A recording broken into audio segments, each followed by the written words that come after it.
ചിദംബര സ്മരണ. ബാലചന്ദ്രൻ ചുള്ളിക്കാടിൻ്റെ ചിദംബര സ്മരണ എന്ന പുസ്തകത്തിൽ നിന്ന്. ചിദംബരം ക്ഷേത്രത്തിൽ ഞാൻ എത്തിയപ്പോൾ രാത്രിയായി. ഭക്തജനം പിരിഞ്ഞു കഴിഞ്ഞു. ഗോപുരവാതിൽ അടയ്ക്കാറായി. വിശാലമായ കരിങ്കൽ തളങ്ങളിൽ കൽത്തൂണുകൾക്കിടയിൽ ഭിക്ഷുക്കളും തീർത്ഥാടകരും ഉറങ്ങാൻ ഒരുക്കം തുടങ്ങി.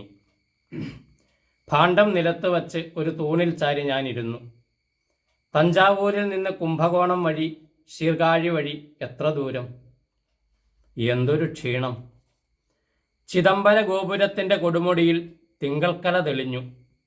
ചുടലഭസ്മം പോലെ നിലാവ് പൊഴിഞ്ഞു.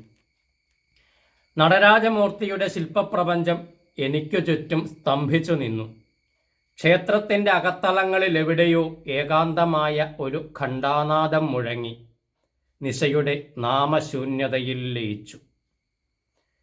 അല്പം അകലെ തൂണുകൾക്കിടയിൽ ഒരു വൃദ്ധനും വൃദ്ധയും. അലൂമിനിയ പാത്രത്തിൽ നിന്ന് ചോറ് വാരി വൃദ്ധയുടെ വായിൽ വെച്ച് കൊടുക്കുകയാണ് വൃദ്ധൻ. ലോകം കാണാനിറങ്ങിയ സിദ്ധാർത്ഥ രാജകുമാരൻ സാരഥിയോട് ചോദിച്ചു, ചന്ദ, എന്താണത്? ചന്ദൻ പറഞ്ഞു, കുമാര, ഇതാണ് വാർദ്ധക്യം, മനുഷ്യൻ്റെ അവസാനത്തെ ദശ. രാജകുമാരൻ അമ്പരന്നു. അപ്പോൾ ഞാനും? തീർച്ചയായും കുമാര, ചന്ദൻ നിർദ്ദയം പറഞ്ഞു, അങ്ങയുടെ അവസാനവും ഇങ്ങനെ തന്നെ. രാജകുമാരൻ പരവശനായി. യുഗങ്ങളുടെ വാർദ്ധക്യം നിമിഷാർത്ഥത്തിൽ അറിഞ്ഞ് ദുഃഖാർത്തനായി. ദുഃഖത്തിൻ്റെ അപാരമായ നിറവിൽ ധ്യാനമഗ്നനായി. അമ്മ പറഞ്ഞു തന്ന കഥയാണ്. അമ്മയെ കണ്ടിട്ട് എത്രയോ കാലമായി. അകലെ അകലെ ഗ്രാമത്തിൽ, കൊച്ചുവീട്ടിൽ, കുടുസ്സുമുറിയിൽ, കൂരിരുട്ടിൽ, വൈധവ്യത്തിൽ, വാർദ്ധക്യത്തിൽ, രോഗത്തിൽ, ദാരിദ്ര്യത്തിൽ. ഉറങ്ങിക്കാണുമോ? ഉറക്കം വരാതെ കിടക്കുകയാവുമോ? എന്നെ ഓർക്കുന്നുണ്ടാവുമോ? ഇപ്പോൾ വൃദ്ധൻ വൃദ്ധയുടെ കൈപിടിച്ച് ക്ഷേത്രക്കുളത്തിൻ്റെ പടവുകൾ ഇറങ്ങുകയാണ്. കൂനിക്കൂനി, പതുക്കെ പതുക്കെ. നിലാവിൽ വെള്ളയുടുത്ത രണ്ട് പരേതാത്മാക്കളെപ്പോലെ. ഒരു പക്ഷേ വർഷങ്ങൾക്കു ശേഷം ഞാനും ഭാര്യയും ഇതുപോലെ ഏതെങ്കിലും ക്ഷേത്രാങ്കണത്തിൽ, തീർത്ഥഘട്ടത്തിൽ, വൃദ്ധസദനത്തിൽ, കടത്തിണ്ണയിൽ, തെരുവുമരച്ചോട്ടിൽ. വിചാരപ്പെട്ട് ഞാൻ ഉറങ്ങിപ്പോയി. മണിയൊച്ചകളും സങ്കീർത്തനങ്ങളും എന്നെ ഉണർത്തി. നേരം പുലർന്നിരിക്കുന്നു. തിരക്കു തുടങ്ങിക്കഴിഞ്ഞു. ചിദംബരം ക്ഷേത്രത്തെക്കുറിച്ച് എത്രയോ കേട്ടിരിക്കുന്നു, ചിത്രങ്ങൾ കണ്ടിരിക്കുന്നു. ശില്പകലയിലെ വിശ്വാത്ഭുതമായ നടരാജ വിഗ്രഹം, വാസ്തുകലയിലെ നിത്യവിസ്മയമായ ക്ഷേത്ര സമുച്ചയം, നൃത്തകലയുടെ 108 കരണങ്ങൾ കൊത്തിവച്ച ഗോപുര കവാടങ്ങൾ. എല്ലാം കാണാൻ ദിവസങ്ങൾ വേണ്ടിവരും. ഏറെ നാൾ തങ്ങാൻ പണമില്ല, യാചിക്കേണ്ടി വന്നേക്കും. എന്നാലും എല്ലാം കാണണം. അമ്പലക്കുളത്തിലെ ഒഴിഞ്ഞ മൂലയിൽ വൃദ്ധൻ വൃദ്ധയെ മുഖം കഴുകിക്കുകയാണ്. സുഖമില്ലാത്ത കുഞ്ഞിനെ അമ്മ എന്ന പോലെ. എനിക്ക് മനസ്സലിഞ്ഞു. ഉള്ളിൽ ഖേദം വഴിഞ്ഞു. ശംഭോ മഹാദേവ! ഒരലർച്ച എന്നെ ഞെട്ടിച്ചു. ഭസ്മം പൂശിയ മുഖവും ജടയും താടിയും കയ്യിൽ ശൂലവുമായി ഒരു കാപാലികൻ. ക്ഷേത്രത്തിന് ഒരു പ്രദക്ഷിണം വച്ച് ഞാൻ കരിങ്കൽ തളത്തിൽ തിരിച്ചെത്തി. വൃദ്ധൻ ഇലച്ചീന്തിൽ നിന്ന് ഇഡ്ഡലി പൊട്ടിച്ച് വൃദ്ധയ്ക്ക് കൊടുക്കുന്നു. നടരാജ വിഗ്രഹത്തിനു മുന്നിൽ നിൽക്കുമ്പോൾ, ശില്പങ്ങൾ കണ്ട് നടക്കുമ്പോൾ എൻ്റെ മനസ്സ് അതിലൊന്നും ഉറച്ചില്ല. ഞാൻ വൃദ്ധനെയും വൃദ്ധയെയും അവരുടെ പഴകിയുറച്ച പ്രണയത്തെയും വിചാരിച്ചുകൊണ്ടേയിരുന്നു. പ്രദക്ഷിണങ്ങൾക്കിടയിൽ ആ വൃദ്ധ ദമ്പതികളെ പലപ്പോഴും ഞാൻ കണ്ടു. ചിലപ്പോൾ ഏതെങ്കിലും നടയിൽ തൊഴുകയുമായി, ചിലപ്പോൾ കൽത്തട്ടുകളുടെ തണലുകളിൽ നിശബ്ദരായി, ചിലപ്പോൾ കൽത്തൂണുകൾക്കിടയിൽ ഇരുന്ന് എന്തൊക്കെയോ സംസാരിച്ചുകൊണ്ട്, എപ്പോഴും ഇണപിരിയാതെ. ക്ഷേത്രനടയിൽ നിന്ന് ഞാൻ കുറേ പഴം വാങ്ങി. ആ വൃദ്ധജനത്തെ ഒന്ന് പരിചയപ്പെടണം. കൽത്തൂണും ചാരി കാൽ നീട്ടിയിരിക്കുകയായിരുന്നു വൃദ്ധൻ. അയാളുടെ മടിയിൽ തലവെച്ച് വൃദ്ധ കിടക്കുന്നു. അവരുടെ വെള്ളി മുടയിഴകളിൽ പ്രേമത്തോടെ വിരലോടിക്കുകയാണ് വൃദ്ധൻ. ഞാൻ ചെറുതായി ചുമച്ചു. വൃദ്ധമെല്ലെ എഴുന്നേറ്റു. വൃദ്ധൻ ശിരസ്സുയർത്തി എന്നെ നോക്കി.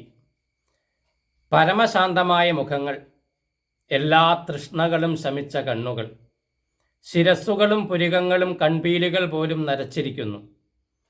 വെളുത്തു മെലിഞ്ഞ ജരബാധിച്ച ഉടലുകൾ, പഴകി മുഷിഞ്ഞ വെളുത്ത പരുത്തി വസ്ത്രങ്ങൾ. ഞാൻ വൃദ്ധനു നേരെ ആദരവോടെ പഴങ്ങൾ നീട്ടി. ശിശുവിനെ പോലെ ചിരിച്ചുകൊണ്ട് മെലിഞ്ഞ കൈകൾ നീട്ടി വൃദ്ധൻ അത് വാങ്ങി. വൃദ്ധ എന്നെയും വൃദ്ധനെയും മാറി മാറി നോക്കി. ഉച്ച കഴിഞ്ഞിരുന്നു. മണിയൊച്ചകളും നാമസങ്കീർത്തനങ്ങളും നിലച്ചിരുന്നു. കാറ്റിൽ ജലകണങ്ങൾ ഉണ്ടായിരുന്നു. കൂവളത്തിലയുടെയും കർപ്പൂരത്തിൻ്റെയും ഭസ്മത്തിൻ്റെയും ശിവഗന്ധം ഉണ്ടായിരുന്നു. മൃദുലമായ ശബ്ദത്തിൽ തമിഴും ഇംഗ്ലീഷും കലർന്ന ഭാഷയിൽ മുറിയുന്ന ഓർമ്മകളിൽ വൃദ്ധൻ പറഞ്ഞുകൊണ്ടിരുന്നു. ഒരമ്മയുടെ നിബിഡതകളിൽ വഴിതെറ്റുമ്പോൾ വൃദ്ധ കണ്ണടച്ചിരുന്നു. ഞാൻ കൊച്ചുകുട്ടിയെപ്പോലെ കാതോർത്തിരുന്നു. വൃദ്ധൻ പറഞ്ഞുകൊണ്ടിരുന്നത് നിരുദ്വേഗവും സർവ്വസാധാരണവുമായ കഥയായിരുന്നു. മനുഷ്യജന്മത്തിൻ്റെ എല്ലാ നിയോഗങ്ങളും നിറവേറ്റി, പരാതിയില്ലാതെ, പരിഭവമില്ലാതെ, പകയില്ലാതെ, നൈരാശ്യമോ കുറ്റബോധമോ ഇല്ലാതെ 72 വർഷങ്ങൾ ഒന്നിച്ചു ജീവിച്ച 2 മനുഷ്യജീവികളുടെ ആത്മകഥ. ഈ നൂറ്റാണ്ടിൻ്റെ ആദ്യകാലം തമിഴ്നാട്ടിലെ ഡിണ്ടിഗൽ എന്ന സ്ഥലത്ത് സാധുവും ദരിദ്രയും ഭക്തയും വിധവയുമായ ഒരു ബ്രാഹ്മണ സ്ത്രീ ഉണ്ടായിരുന്നു. പപ്പടമുണ്ടാക്കലായിരുന്നു ആ സ്ത്രീയുടെ തൊഴിൽ. ഏകമകൻ രംഗസ്വാമിയെ ആ വിധവ സ്കൂളിൽ അയച്ച് പഠിപ്പിച്ചു. 7ാം ക്ലാസ് പാസ്സായപ്പോൾ രംഗസ്വാമിക്ക് തപാൽ വകുപ്പിൽ ജോലി കിട്ടി. പപ്പടമുണ്ടാക്കുന്നതിൽ രംഗസ്വാമിയുടെ അമ്മയെ സഹായിക്കാൻ അനാഥയും അകന്ന ബന്ധുവുമായ ഒരു ബാലിക വന്നു ചേർന്നു, കനകാമ്പാൾ. സർക്കാരുദ്യോഗസ്ഥനായ രംഗസ്വാമിക്ക് പല വിവാഹാലോചനകളും വന്നു. നല്ല സ്ത്രീധനം വാഗ്ദാനം ചെയ്യപ്പെട്ടു. പക്ഷേ അമ്മ രംഗസ്വാമിയോട് പറഞ്ഞു, രംഗ, നമ്മൾ ഏടകൾ, എളിയ ബന്ധം നമ്മൾക്ക് നല്ലത്. ഇന്ത കനകാമ്പാളുക്ക് യാരുമില്ലേ, ഇവാളുക്ക് നീ താൻ തുണൈ. വിവാഹം നടക്കുമ്പോൾ രംഗസ്വാമിക്ക് വയസ്സ് 19, കനകാമ്പാളിന് 13. തപാൽ ഗുമസ്തനായ രംഗസ്വാമിയും പപ്പടക്കാരിയായ കനകാമ്പാളും ജീവിതം ആരംഭിച്ചു. അവർക്ക് 6 കുഞ്ഞുങ്ങൾ ജനിച്ചു. 2 മക്കൾ ചെറുപ്പത്തിൽ മരിച്ചു. 2 ആണും 2 പെണ്ണും ബാക്കിയായി. ബാങ്ക് മാനേജരായിരുന്ന ഒരു മകൻ പെൻഷൻ പറ്റി മക്കളോടൊപ്പം മദ്രാസിലുണ്ട്. മറ്റൊരു മകൻ ബോംബെയിൽ ചാർട്ടേഡ് അക്കൗണ്ടൻ്റാണ്. പെൺമക്കൾ 2 പേരും ഹൈദരാബാദിലും കോയമ്പത്തൂരിലും വലിയ നിലയിൽ. 4 മക്കളും വലിയ കുടുംബങ്ങളായി. അവർക്കെല്ലാം മക്കളുടെ മക്കളായി. മക്കളെ ആശ്രയിച്ച് അവർക്ക് ബാധ്യതയായി ജീവിക്കാൻ രംഗസ്വാമിയും കനകാമ്പാളും തയ്യാറല്ല. എല്ലാ മാസവും കൃത്യമായി ചിദംബരം പോസ്റ്റ് ഓഫീസിൽ രംഗസ്വാമിയുടെ പെൻഷൻ എത്തും. ക്ഷേത്രത്തിലെ എളിയ ജീവിതത്തിന് അത് ധാരാളം. ആവശ്യമുണ്ടെങ്കിൽ കമ്പിയടിച്ചാൽ മക്കളും മക്കളുടെ മക്കളും പറന്നെത്തും. എങ്കിലും ആരെയും ശല്യപ്പെടുത്താതെ നടരാജമൂർത്തി ആനന്ദതാണ്ഡവമാടുന്ന പുണ്യഭൂമിയിൽ ദേഹം വെടിയണമെന്നാണ് മോഹം. എല്ലാം നടരാജൻ്റെ അനുഗ്രഹം. കഥയുടെ ഏതോ ഘട്ടത്തിൽ എൻ്റെ കണ്ണുകൾ നിറഞ്ഞൊഴുകാൻ തുടങ്ങിയത് ഞാൻ അറിഞ്ഞില്ല. കഥയുടെ ഏതോ ഘട്ടത്തിൽ എൻ്റെ കണ്ണുകൾ നിറഞ്ഞൊഴുകാൻ തുടങ്ങിയത് ഞാൻ അറിഞ്ഞില്ല. കണ്ണുനീർ മൂടി കൽത്തൂണുകളും കലാശില്പങ്ങളും നടരാജ വിഗ്രഹവും ചിദംബര ഗോപുരവും മറഞ്ഞുപോയി. കണ്ണുനീർ പെരുകി പെരുകി പ്രളയമായി. മഹാക്ഷേത്രങ്ങളും മഹാനഗരങ്ങളും ജനപദങ്ങളും പ്രളയത്തിൽ മുങ്ങി മറഞ്ഞുപോയി. വേദങ്ങളും ഇതിഹാസങ്ങളും പുരാണങ്ങളും ആദിയും അന്തവുമില്ലാത്ത പ്രളയത്തിൽ ആണ്ടുപോയി. കാലം ഏറെ കഴിഞ്ഞിരിക്കുന്നു. ഞാൻ ഓർത്തുപോകുന്നു, ആരാവും ആദ്യം മരിച്ചിട്ടുണ്ടാവുക? രംഗസ്വാമിയോ കനകാമ്പാളോ?